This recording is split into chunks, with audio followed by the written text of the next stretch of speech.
A certain king told his son, contrary to the popular metaphysical belief, man's suffering does not come from his desires and the frustration of being unable to satisfy them. No, the suffering is from not knowing how to satisfy that thing which gives rise to the desires. While the standard castes go off each morning to raise the crops, man the markets, open the banks, wage the wars, run the government, and petition the gods, the more awakened do what they must, then move on to affairs of greater personal profit. The philosophy of the rich is, I want to get richer. The philosophy of those in power is, I want to stay in power. And the philosophy of man is, I don't want to have to do anything to change. In various ways, man's religions assure him that he is free and responsible for his actions. Thus is he relieved of his initial understanding of the matter, which was in conflict with the later view. Humans are the only animals who can kiss one another into submission. Reacting to some unexpected neural activity some humans were attempting, local conditions asked Life, "Want me to go down and put them back to sleep good?" And Life replied, save yourself the effort. Just go and ask them for a personal anecdote. If religion is a way of living, this kind of stuff is a way of thinking, of intellectually confronting life. The music men like most is the sound of talk. The court philosopher said to the prince, there could be pictured only one useful dichotomy of man, and that would be him divided into those who construct and those who destroy, with most living such bland mid-road lives as to not be readily identifiable as either. No. The simple want to believe in a physical Superman, and the city intellectuals in super knowledge, while the more awakened seek ever additional super opportunities. Here's the latest story from one guy, says he. Here's the trick. You go ahead and have a phone so people don't think you're too weird, and then arrange for it to always give a busy signal whenever anyone calls you. A viewer asked if this has anything at all to do with the question of entertainment and the mind. Religion is to behavior as the secret is to a more conscious man.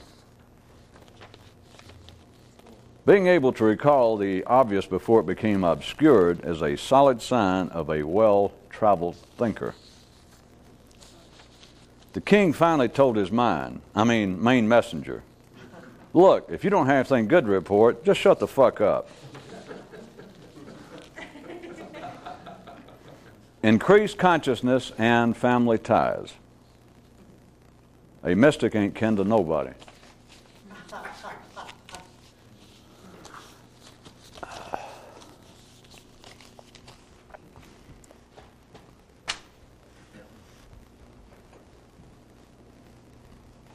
How about another excursion into how you can take something that would apparently be quite reasonable,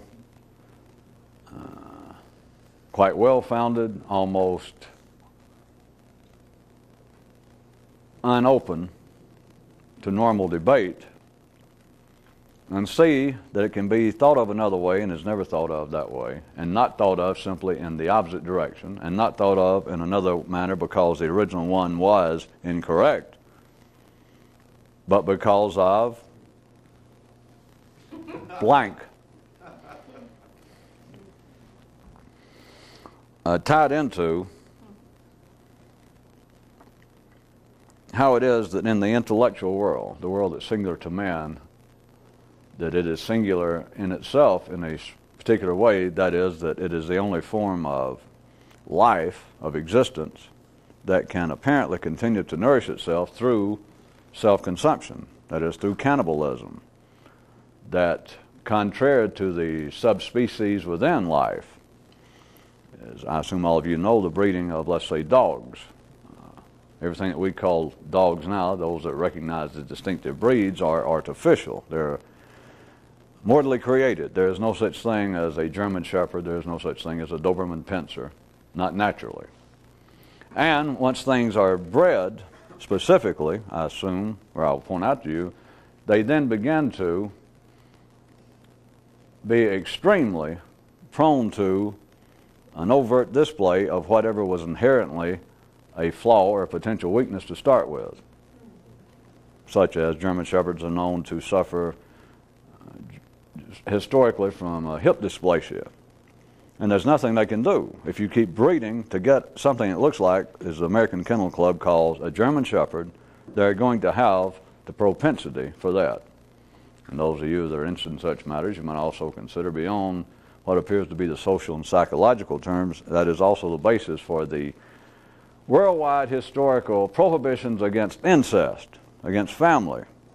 Because when you start having that kind of biological mating between brother and sister, or mother and father, or even first cousins, whatever potential flaw you've got, it is simply a fact. It happens with sweet peas, it happens with dogs, it happens with humans. It is very, very likely to come to the forefront. And if you do it more than once, it's almost a sure thing. But now consider, this is not even we hadn't got to the point yet of tonight, but I want you to see life as a whole. It's another interesting aspect once you see that, but I didn't bring up anything new. All this is just accepted street level knowledge. But inside of life itself, down to humans, down to the animals, down to plant life, you cannot, in a profitable, healthy manner, deal in inbreeding, which is a form of cannibalism.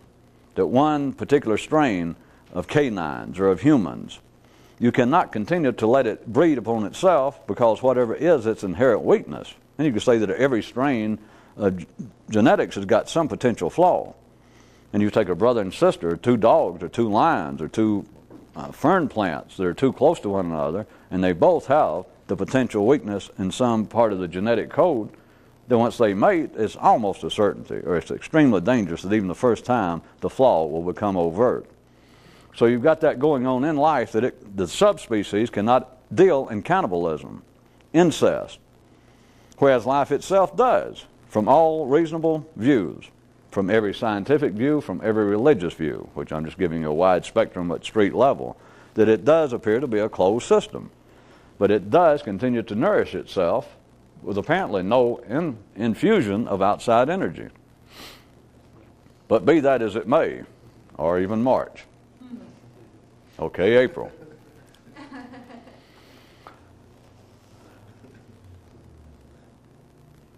At the street level, at ordinary level, at any ordinary view of intelligence, man himself apparently is contradicting that, on the basis that intelligence, all forms of intellectual activity, apparently are involved in a continuing attempt to reform themselves, to correct themselves, to improve themselves. Science, that is one of the guiding verbal lights of science, as one of their own definitions, is that's what science is, a continual attempt to refine knowledge, to correct laws, to correct theories that in the past were lacking, that are proven to be less than fully sufficient to explain the phenomenon in question. Religion, at a much slower rate, but it's kind of, everything has its own advantage. Religion seems to be like, well, whatever the truth was about the extent of the system, or where the system came from, or what the answer is, we can't improve all that much. The truth was known, perhaps we've gone astray, and we've got to sort of reform ourselves, which is what I point out is, in a sense, how religion, looked at as being an extreme away from, or another aspect of science, continues to reform itself. That religions do not just, the major religions, the belief systems in the world do not just suddenly go out of date in the same way that a law of physics can almost overnight be replaced by a new one. That they say, now we just discovered this thing is fatally flawed, but we have now that we see the new one, now we see why it's flawed, but don't worry, we've got a new law to take care of it. Religion seems to be involved, as do almost everything this side of science, all social sciences, all social activities of man, which religion is a part thereof, seem to be in a continual more gradual state of reformation, that they continue to try and correct themselves, to reform themselves. But they are still within a closed system. It is a kind of miraculous spiraling progress. Not just circular, it seems to spiral, which you might think, well, that sounds better than just going in circles, except you can spiral within a closed system. And you can say it's better than going in circles. But if you're in a closed system, you can go up, you can go down, you can go sideways. But the kinds of reformation, I thought it came as such a shock. Some of you are surprised. You may not have understood the word. And one of them, it was CASTE, the caste system, which is normally identified with being in the general scope of Brahmaism or Hinduism. And it says when the standard caste, the simple explanation or simple version of the Hindu caste system is, these 5 class. Now there's, I think, 33,000, but there were originally 5 castes in which a man was born. The warriors and the kings and the bankers and the merchants and that whatever caste you were born into, that was it. And there was no interaction. You could not move from one caste to another. So I'm going to get to this in a minute. I hardly ever use Hinduism. So figured, while the standard castes go off each morning to raise the crops, man the markets, open the banks, wage the wars, run the governments, and petition the gods, the more awakened do what they must, which is that same sort of thing, make a living, then move on to affairs of greater personal profit. The caste system, even, I'm sure there would be some descriptions, well, I'll go ahead and do it, but I'm sure even ordinary theologians or historians would go along, that you could look at Jainism, you could look at Buddhism as an attempted reform. It doesn't take any, I'm sure that they probably acceptable by now, as an attempted reform of the general form of what we now call Hinduism at the time. And in fact, one of Buddha's ideas that would seem to have been in conflict with his time and place of him reforming was he denied the caste system after being raised in it, after being tutored, being a prince, and becoming an expert, so to speak, in the same way that Jesus supposedly became an expert to the point that he would go into a temple and confound the rabbis. However, he learned to do it. Ha, ha, ha. The New Testament, that just kind of skips over the Buddhist histories goes into the prince actually going off and all the details and who he studied with and the history of it. And with the Jesus story, he just kind of, they don't know what happened. He just suddenly showed up and blew the rabbis' minds away. The Buddhist approach to this, that you had the caste system, which I assume all of you at least know some kind of movie or TV version, is still widely held, the belief in it. And it would appear to be extremely obnoxious to our modern day of thinking. From any political view, from any economic view, from any religious view, from any decent human view, that this is no longer acceptable. People are not born to be high-class people, to be in charge, and then some other people born to be servants. No, that's not right. That is part of modern-day thinking. But also, 2,500 years ago, you had this prince, Buddha. He's sent off, he becomes an expert, he is tutored in all the Hindu beliefs, the caste system being right at the basis of it. And he undergoes his own form of bar mitzvah that all religions have. He became a twice-born Hindu. That is, he reaches adulthood. He was to the point that he understood the teachings. And one of the first things he said after he reached that age, got back home, left the school and got back home, and after a few other incidents anyway, he decided there is no such thing. The gods did not, or Rao did not make men into all these different classes. There is no caste system. But consider this. All of that was a preface to show that we could easily dismiss the whole idea. And those of you that have any sense whatsoever, you do know that I'm not even talking about the caste system. This is not a defense of Hinduism. It's not an attack of Hinduism. It is just marginally even about the damn thing. It's just either that or I got to talk about Wall Street, which is even more boring. Now, you got nobody on Wall Street in the world of finance that's ever been even as mildly interesting as Moses or Muhammad. At any rate. Something about putting on suits and ties that seems to take out the... At any rate, the caste system, I want you to see, when I was saying that this kind of miraculous spiraling progress, it seems as though people that life itself goes in a direction that expands people, and they become more enlightened. They become more understanding. All right, the caste system would appear to be, even 2,500 years ago, an affront to the idea of men being free, being unique, being fully conscious, that this is just not right. And so, 2,500 years ago, you had a man who is now a revered historical figure who said, this is not right.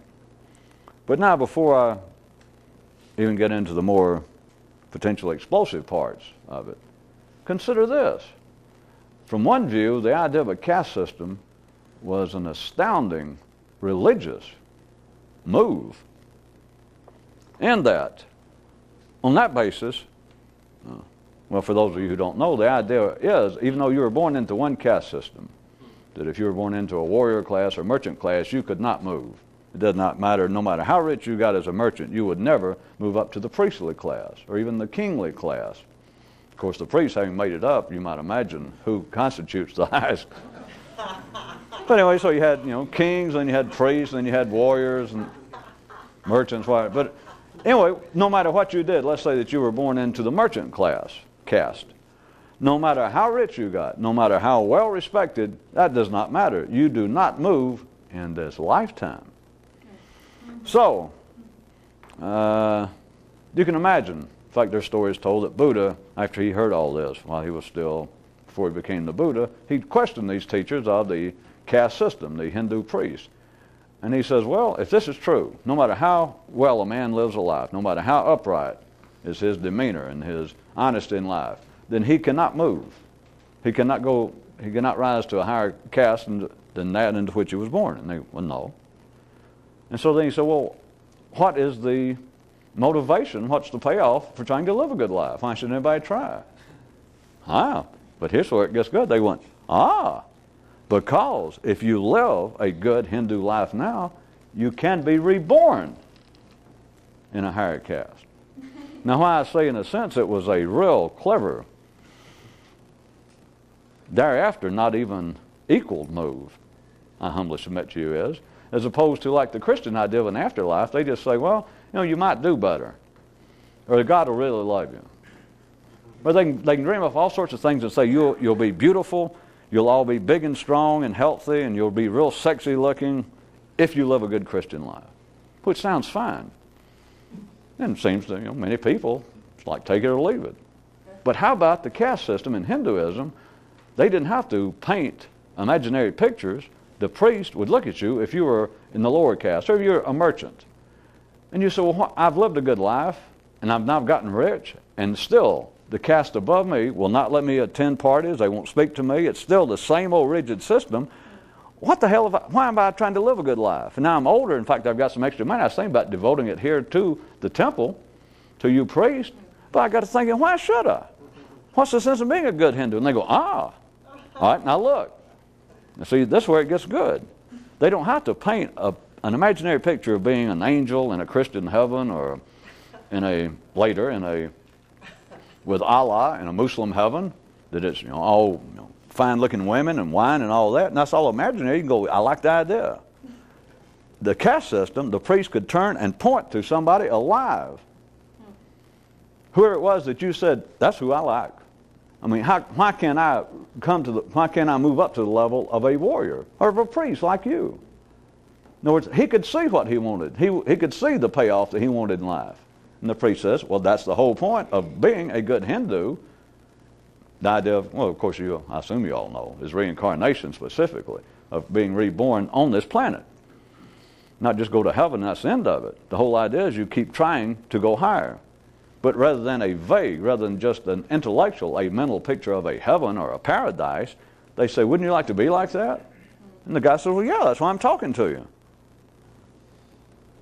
Keep living a good life, and next birth, you can come back in a higher caste.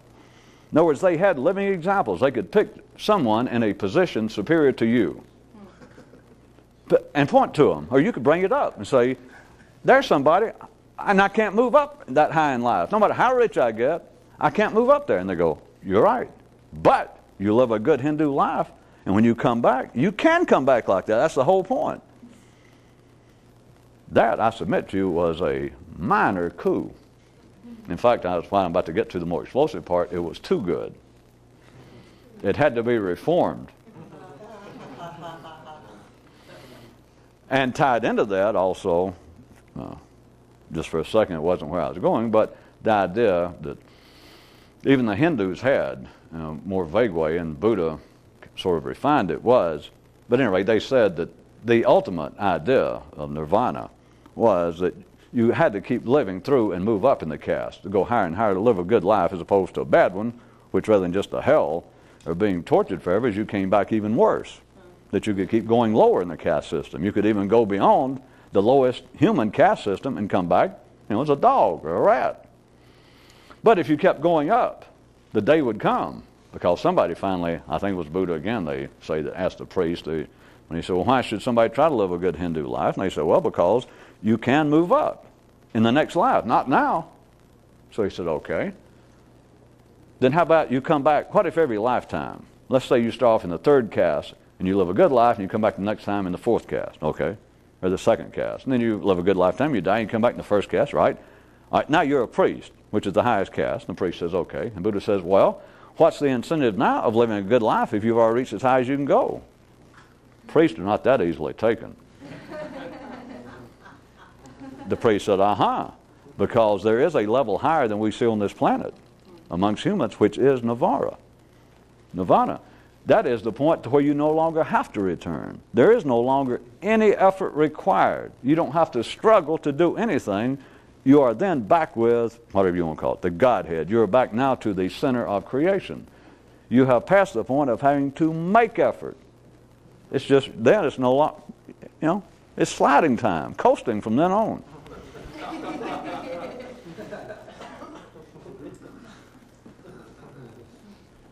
You could look at the idea of a caste system, and there were other forms throughout the world, but take that literally, because it appears to be, on its surface, so alien, so offensive, not only to right-thinking Buddhas 2,500 years ago, but especially just an ordinary person nowadays.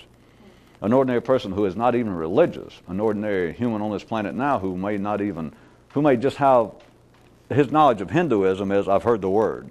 And if I explained the caste system, what it was, and he was not even particularly religious of any stripe, he would say, oh, no, that day, how old is that belief? And I said, well, they've had it for at least 3,000 years. He'd go, well, yeah, they should have dropped it. Because as you all know, that is offensive just on its surface. That is offensive just from a civil view, not a secular, not a sacred view, but that nowadays that is offensive. That is contrary to the general increasing view of people on this planet, economically, politically. It's no. We're born free, or we should be. We get rid of some of these penny-ante tyrants that are still left. You're supposed to be free. If you have a free market economy, a man can live by his wits, as smart as you are, as good as you are, as much talent you have. You can rise anywhere in life. I was going to try and get you to consider that the caste system had to be reformed. It was too close, may I suggest to you. Now we'll drag it into some of my more up-to-date and better myths than those. Why be sham humble? That was a little joke.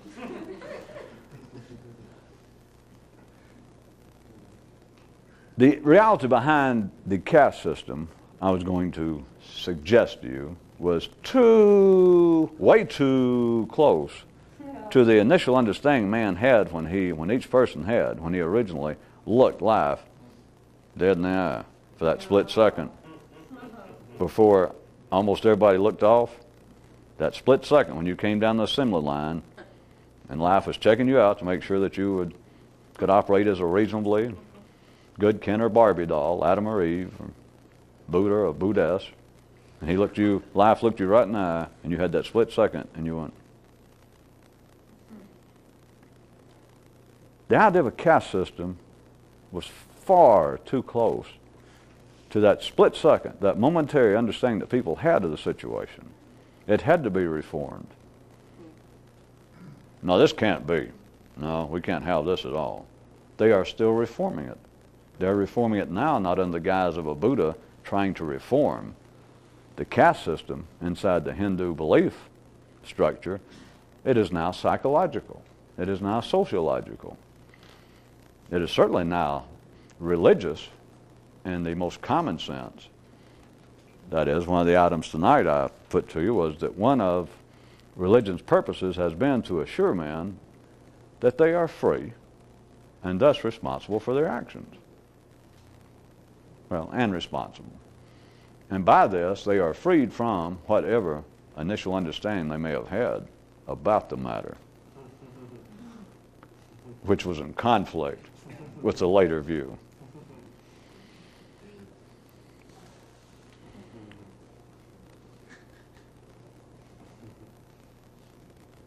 I can't resist going back for a second. It seems so foreign to us, as it should be. I don't mean that it had any literal, physical vitality that we should try to revive. But think about the idea, if you were born, and if we called it something besides a caste system, that we were born on five, let's take the 5 levels again, for no particular reason, other than the caste system that was there original. What if it was now some sort of religion offered down the street or somewhere that said, did you realize that all men are born just out of the core of creation, out of the Big Bang, from God, whatever you want to call the original source, and that we're born immovably into one of 5 conscious classes, or 5 levels of intelligence. Not talking about education, because remember, a merchant, a guy in the 3rd level of the caste system, it doesn't mean that just because you're not as high as a priest, it doesn't mean that you can't do well in your system, at your caste level, or if you were born a farmer.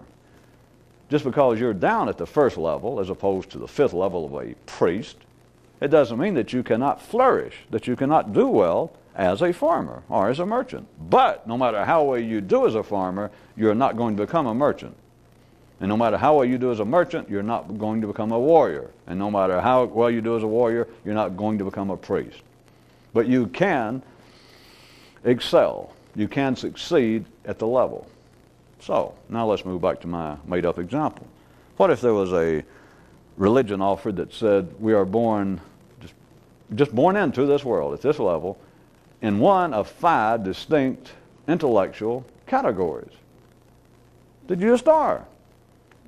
You can get educated, doesn't mean, and you can get rich. You might become well-known in some field at that level, but you are not going to become more intelligent. And by more intelligent is when I start off saying a level of consciousness, and I assume you understand what I mean. You will never understand any more about life. You'll never be able to come any closer to what the secret of being here is about than you were born with. You can come up with more theories, you can become more educated, you can become popular, you can become famous, you can become rich at whatever your intellectual field is. But you're not going to move in that lifetime.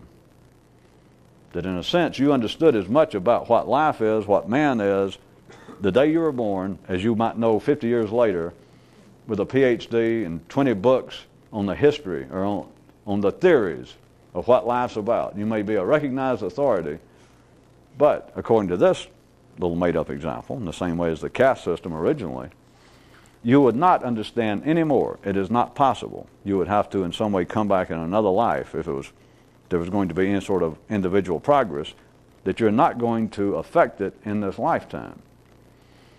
May I suggest to you, if you think about it a second, you could almost make that, you can almost slip that in on people nowadays.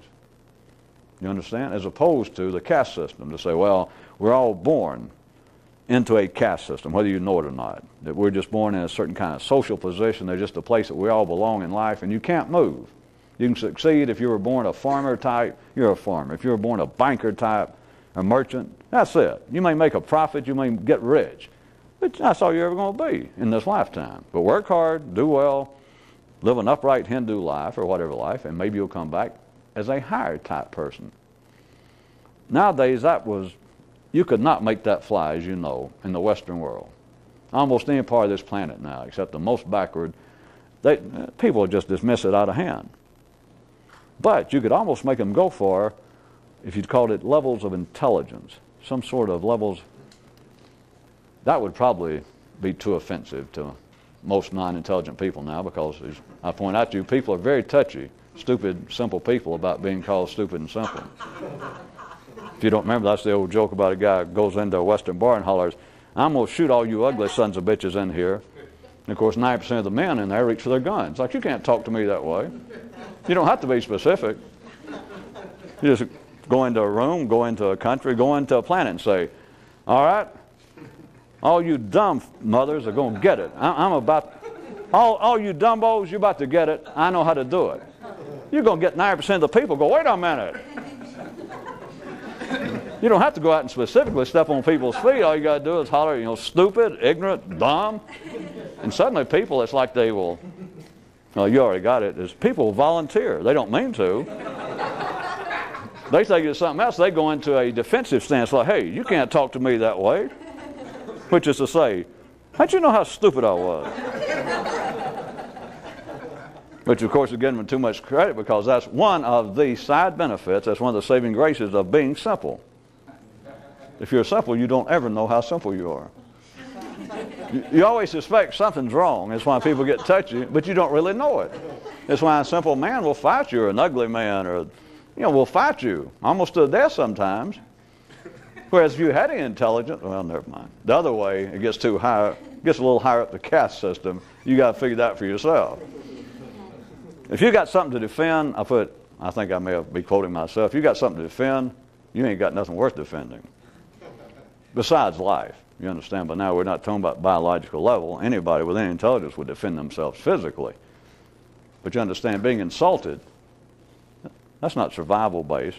That's not a matter of life and death, apparently. Just according to how stupid you are. At any rate, what I started to say, you would not get people to accept it on the basis I was going to change the word if I said that this religion that I was making up was offering a view of life that there was an intellectual caste system, not a social, that you're not born in a like social position, that you can move up freely, that you can move up from being lower class, like we'll hear in most of the world nowadays that has any political freedom. You may be born poor. You may be born to an uneducated family, but nowadays you can not only get rich in places with a free market economy and a certain amount of political freedom, but you may get rich enough. You may get so rich that the old line rich, even though you may be no very rich, they will, you get rich enough, they will suddenly kind of swallow their pride and think, well, he is kind of an upstart and sort of crude. But of course, you got that money, you can get uncrude pretty quick. That they will finally accept you. I know it gets into, it's not a class in sociology. I know that they can still maybe snicker at you behind your back, but they make sure you don't hear them, lest you buy at their company and put them out of business. But at any rate, apparently nowadays, socially, the idea of the caste system is not only offensive theoretically, it's a relic of days gone by. Because in any progressive 20th century type government and environment now, there's supposed to be that kind of freedom, that you can go as high as your abilities will take you, socially. But now this religion I made up, they said, no, all that's true, we're not denying that, there's nothing wrong with that. But you people have got to realize, says this new religion, that we are born each time in this lifetime, that the caste system was actually a bad metaphor. But thank God this new religion is here to refine it and explain it to you. That what it actually meant was that we were born into, and I was going to say originally, an intellectual caste system. But nowadays, that would infer that in some way it's tied to your social position or wherever you're born, and people would want to go, no, I don't like that. So what you'd say is probably conscious, that you're born into a conscious level, that there's a caste, that there's a 5-tiered level of consciousness into which everyone is born. That is vague enough to most people. If you talk about consciousness, most people are just minimally conscious enough that they just barely know what the word is. You talk about intelligence and they think, well, you're saying I'm stupid. But if you say consciousness, and then they get touchy again. But if you say, no, it's a level of consciousness. I mean, that kind of sounds like almost a theme from Star Trek or Twilight Zone. They know what consciousness, they think they know what it means. Don't ask them. because then they'll start saying, wait a minute, you're playing with me trying to make me look stupid again. But consciousness, to the more simple, is sort of vague enough that they might go, well, I can't deny that. Because there does seem to be in life people that just automatically seem to know more, or they seem to be more authoritative in what they seem to know, whether they have a PhD or whatever. There just seems to be people that know what's going on. Or they seem to relatively know more than maybe you do or your brother-in-law. And so you could almost make that fly to say there are levels of consciousness, and you could even, I wasn't going in much further, but you could even expand the basis of that into explaining historically the mystics of the past, of the Jesus and the Buddhas. The point was they were simply born at a higher level of consciousness. Not necessarily all this stuff about they were sent from the gods, or they were literally, a piece of God fell off and it turned into a Hindu god, or it turned into Buddha or Confucius. No, they were simply born at a higher level, and we're all working our way up. Many people would go, even educated people, I could make that go. They go, yeah, okay. Now I'm asking you, how much difference is there between that and the 3,000-year-old caste system? And somewhere in the middle, how did it get in there? The Buddhas. Again, all religion in a sense can be seen as some sort of attempted reform of a previous religion. You could even look at Judaism as being an attempt to reform pagan religion at that era, of that particular era. In other parts of the world, the same thing. Confucius was going on with the same thing. Then you could look at Buddha's attempt to reform Hinduism. You could look at Christianity's attempt to reform Judaism. You could look at Islam's attempt to reform both Christianity and Judaism. And the attempts, all of these, bring into play, the more you go historically, from the Hindus, from the pagan religions, the nature religions, the more you move up this way, apparently to contemporary times, more and more, every time it seems to reform, it seems to be a new emphasis placed upon you are free and responsible. Because the old idea of Hindu gods was, in the caste system, you were born in a certain place and you almost have no choice. Well, at least where you are in this lifetime, you have no choice. Now you have a choice as to whether you try and live by the Hindu laws and you come to the temple and you pay respect to the priest and contribute money and don't act in non-Hindu ways. But insofar as there being a great amount of freedom, marginal. Now, the general view would be not only politically, but psychologically, again, with certain, it can never be 100%, because if you do that, then man can explain their way out of being stupid and not knowing anything. That is, psychologically now you could say, well, men are free. I mean, each person, assuming you don't have any severe physical brain damage when you're born. Everything else being fairly normal, you are relatively free to do what you want to do. To decide to live a happy life, a good life, where you want to be civilized and law-abiding, or be a criminal, whether you want to be decent to your fellow man, honest or dishonest. It's up to you. And if you say, wait a minute, then they always go, well, now, of course, there could be certain subconscious traumas that are affecting you now of which you're unaware. Oh, nothing at all like demons. Oh, no, we're way beyond that. I always like that modern men no longer believe in demons. That, no, evil spirits don't make people do things. Subconscious traumas do. Oh, sounds better. At the heart of what I was going to say of political and religious and social thought now is that within, I always remember that, they always got that little way out.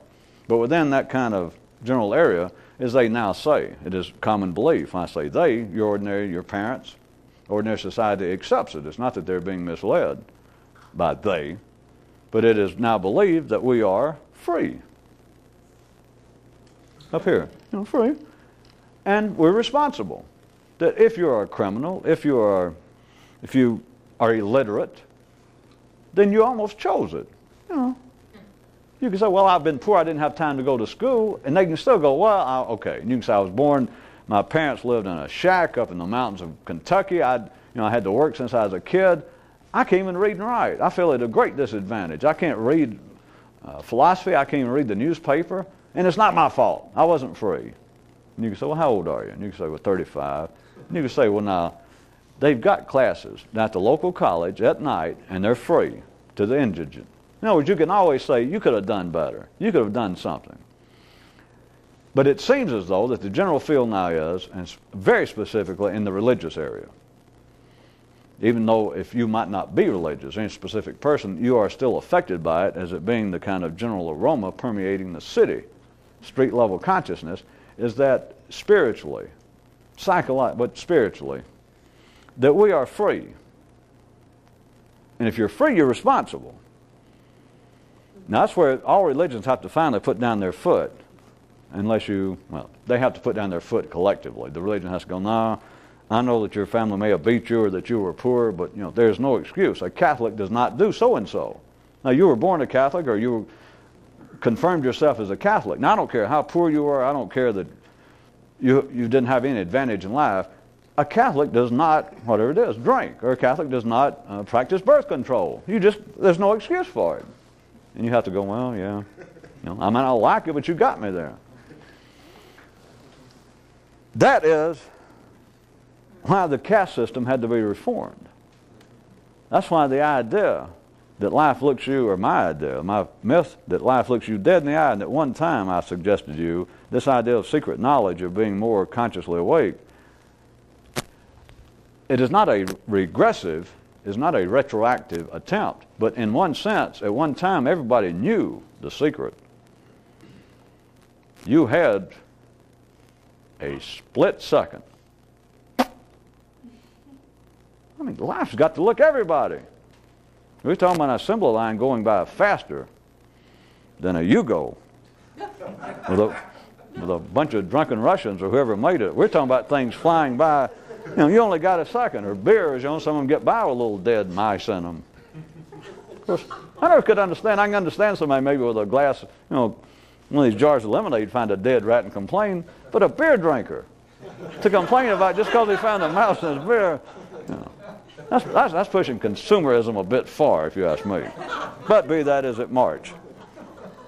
I guess we're up to July. Imagine life and every person on this planet, pushing 10 billion, they say now, flying by, constantly going on. You got 1 second. That 1 second, in a sense, everyone knew exactly what this was about. I mean, life, this.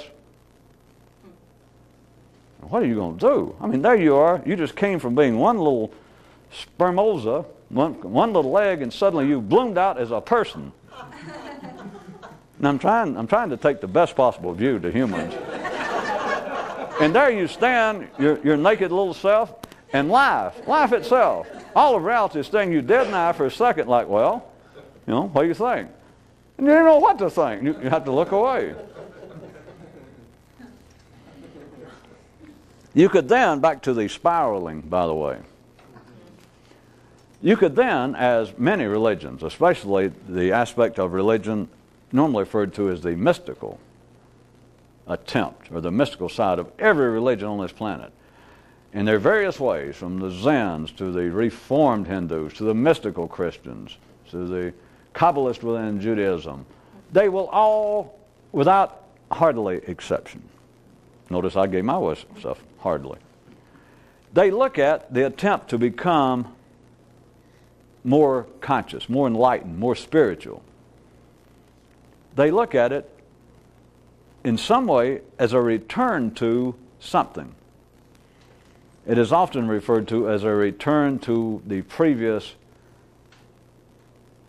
unadulterated relationship with God, an attempt to return to the unsevered union with creation, or an attempt to return, as the Hindus and Buddhas still more or less refer to it, as an attempt to return to a state in which you and the world soul are one. And none of that is open to any great useful form of criticism or say that's silly, but it is ill-placed in this sense that if you know what you're doing, it is not simply a matter of, all right, I'm going to stop where I am and I'm going back. Because to do that infers, you cannot escape it, it infers that you are critical of the current position. You think, yes, we have gone astray, and that we have to straighten ourselves out. I have to reform myself. I have to become a good Christian. I have to start practicing Catholicism or Judaism again, or I'll never get back. That we are all just off on a stray path. We'll never make it. We're just lost in the wilderness. That is inherent. It is inescapable intellectually. It is inescapable based upon the electrochemical dynamics of the physics driving the human brain, for those of you who are not religious any longer, or those of you who can think straight after that statement. But the idea that we've got to return, because an ordinary religious person or ordinary would-be mystic could even take what I just said and try to tie it to what I've been talking about before and even tonight and say, well, wait a minute. That goes right in line with what you said. You're talking about that one time. Your little myth, your little allegory is that life stares everyone dead in the eye at one time, like the world soul, creation itself, that everybody at one time was right there, dead on, with God. And you had a split second like to decide, do I want to stay here? Do I want to know more? Or will I look away? And you're saying that we all looked away. And so what you're saying is the whole idea of trying to become more conscious or to awaken oneself or to become a mystic is to get back there where we went astray when we should have stayed right there and go, wow, or tell me more, or look at me closer, or whatever it takes to get up the strength, to get up the spiritual wherewithal to be able to go back and to come back into union with God or the center of the universe or the life force and now be able to have a direct relationship. They could say, well, that's all you're talking about. Tut, tut. Well, that's extremely mystical talk, but it's in my mystical dictionary that'll be on sale later. It's under T's, by the way, when if you'd like to purchase a dictionary. It is not simply a return, because if you could indeed return, you would have regressed. Consider the caste system again, socially and then consciously.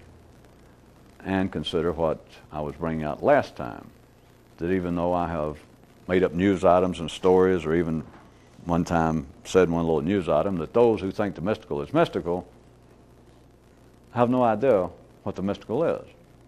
Or that if you want any proof that someone does not understand what the mystical is ask them or to find out, do they think it's weird and strange? And they go, oh, sure. Now, if it's not, why would most weekend, ordinary drugstore mystics want to be mystics? Well, they don't. Not if you say, well, no, there's nothing weird about it. They go, get out of here. You know? They got no interest in it. But in a sense, it is weird. In a sense, it is strange. In a sense, it is super strange. In a sense, it is supremely strange. It is the epitome, the zenith, the apex of strangeness, except not in a way it can be seen. It's in a way that can be said, but as soon as it's said, people go, get out of here. That is, it's strange on this basis, that it is not just simply a return to the past, but is a knowing something that you do not now know, which the idea of it being a secret is well put. But as far as it's like a secret that's been hidden back there, or hidden over there, or hidden up there.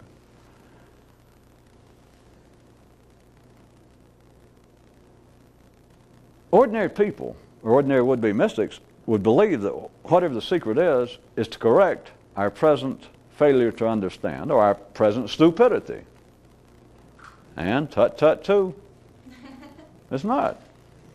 And the strangeness is, the supreme strangeness is, that the secret, or transcendental knowledge, mystical knowledge, let's just call it that right quick, it does not correct anybody else's knowledge. It doesn't correct your knowledge now. It is not in contradiction to your knowledge. Now, if you're an ordinary person and good and intelligent and rational, you go, well, there's nothing left. That if there is such a thing as secret knowledge or mystical knowledge, and I say, okay, there is. And they go, and you're saying it doesn't correct what I now know. No. And it's not the opposite from what I now know. No.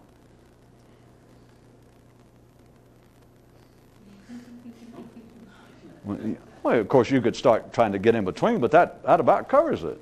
Anything else, you're just playing around with the odds. You're playing around with fractions. It doesn't correct what I now know. Because what that would tell them is, they're saying, well, what you're saying is, what I now know is all right. Then by then, they're really seriously down to the level of, get out of here.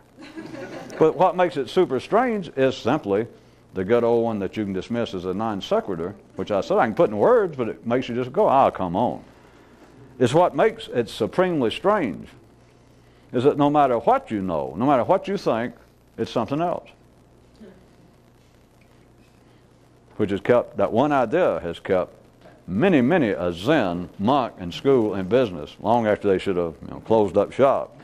Because people have been hearing that put in various ways for a goodly number of years. And many people get fascinated and it strikes them somewhere. I don't mean that that one idea is going to put you in a new level of consciousness, but it strikes many people, as silly as it sounds, or as ridiculous, as non-informative, to say, all right, anything you think, what mystical knowledge is, or what the awakening is, what the enlightenment. And they go, yeah, all right, I've read all about it. Let's say I was talking to somebody that was attempting to pursue a Buddhist kind of ritual, the mystical, the Zen side. And I said, well, the idea of enlightenment, that's what you're after. That's why you've gone through all this practice, is that it's going to happen in the way that Buddha and the whole literature, the Buddhist scriptures and fables and myths describe it, that suddenly there he sat, after all this work, and he went, and it happened. Just according to his own story, that's what you're after. And they go, well, yeah. So he understood something, because he said, now I am no longer blind. I am no longer ignorant. Now remember, he was educated. He was an expert. He was a prince, and he had spent much of his childhood being versed specifically by the priesthood. He would have been an expert in the Hindu beliefs. So he was not an ill-educated person, even in the religious matters. And he went, now I see. And if I ask the person, that's what you're after, and they go, yeah, sure it is. And if they said, do you know what it is? And what if I, kind of inferred, well, yeah, I do. And they said, well, what is it? And I said, well, what do you think it is? I mean, what would you just imagine? Well, let's say that they were even up to the point of being able to refrain from answering that they'd go, I don't know.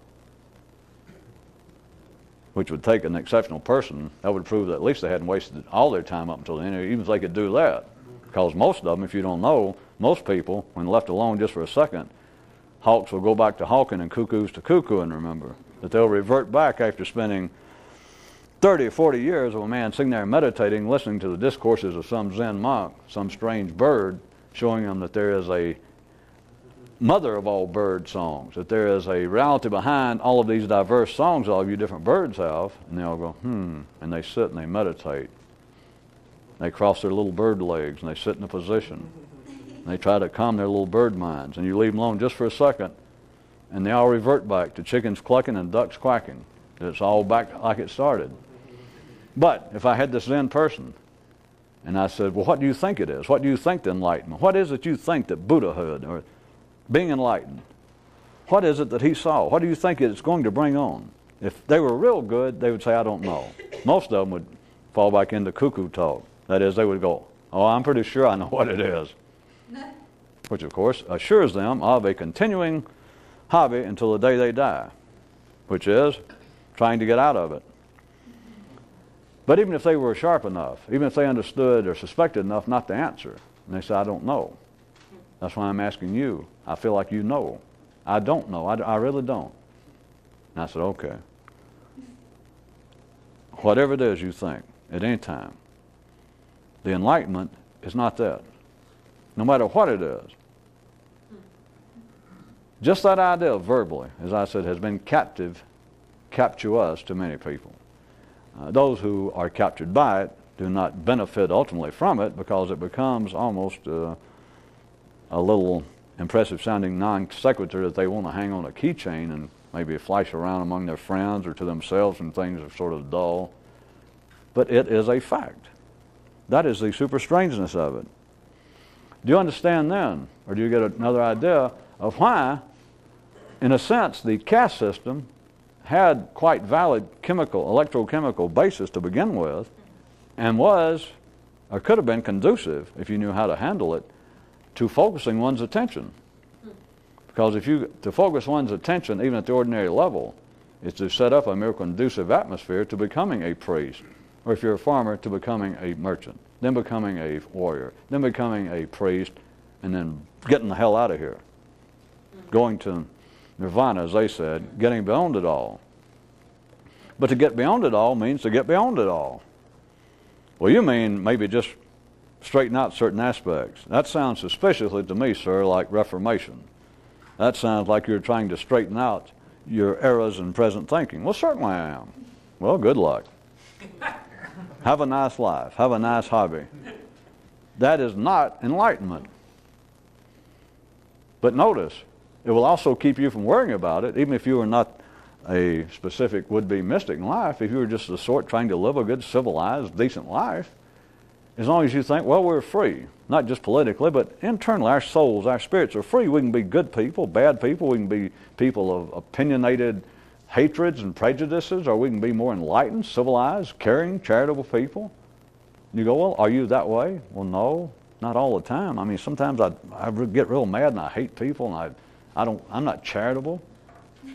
And of course, as they're supposed to, they say, well, and I don't feel good about it. And I'm trying to work it out. Well, good. And as you know by now, you should be in favor of everybody trying to do better in life. But as far as everybody, the ordinary people, that doing better, that which is a form of reformation, I'm going to do better. I'm going to straighten myself out. That is not awakening. But see, that is part of life. If you want to look at it this way one more time, and I keep bringing this up for a reason. It's not that life has it in for people, but life is going to keep its balance. I don't care whose expense, at whose expense. I mean, it's going to keep its balance. It's not even in question. But part of the balance is, as long as you believe you're free, life doesn't have to put up bars. As long as you think, well, I'm free. I can think more enlightened thoughts. I could expand my conscious horizons. Well, have you? Well, no. But I could. Not only do you say, well, yeah, I could, plus if you're ordinary, you can also feel bad about not doing it, at least for that split second.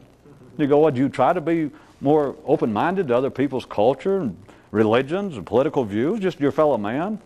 And they go, well, no, but, gee, I'm real busy. And at least for a split second, it's like the bars are back. Like, well, I'm a farmer. I'm in the second caste.